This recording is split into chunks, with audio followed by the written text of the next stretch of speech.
I pretended I was going to jail to see which family members would raise my daughter. 2 years ago, my wife died in a car accident. One drunk driver, one phone call at 2 a.m. And suddenly I was a single father raising a 6-year-old girl who still slept holding her mom's scarf. My family acted supportive at first. My sister posted long Facebook paragraphs about families sticking together. My parents told everyone at church they were helping me through the hardest time of my life. But behind closed doors, nobody actually showed up. Every time I needed help watching my daughter Lily, there was always an excuse. Too busy, too tired, maybe next weekend. Meanwhile, I was working double shifts as an HVAC technician just to keep the house. But the breaking point came during Thanksgiving. Lily spilled juice on the table accidentally, and my mother snapped at her so hard the entire room went silent.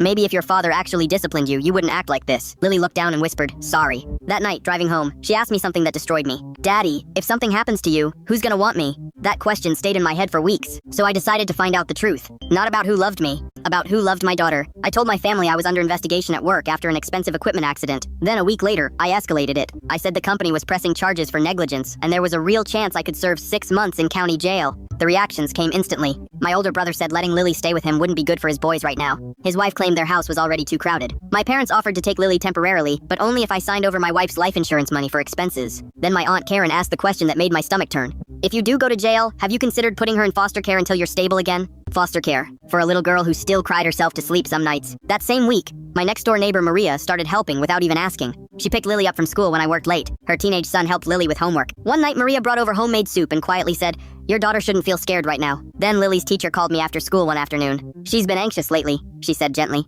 "Just so you know, if anything ever happened, my husband and I would make sure she's okay."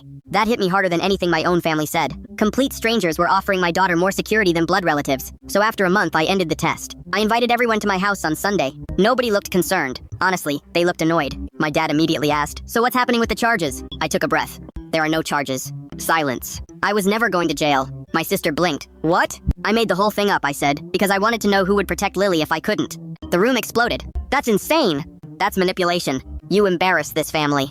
But I wasn't even listening anymore, because Lily walked downstairs holding Maria's hand. Behind her came her teacher and her teacher's husband. The people who actually showed up. I looked at my family and said quietly, "The strangers in this room were more willing to love my daughter than any of you." My mother started crying, saying I was being unfair. But then Lily spoke. Tiny voice. Completely honest. "I feel safer with them anyway." Nobody had a response to that. My family left one by one without even saying goodbye. That was 8 months ago. Maria's family still comes over every Friday night for dinner. Lily's teacher still checks on her every week. And last month, Lily asked if we could invite them to her birthday because they feel like real family.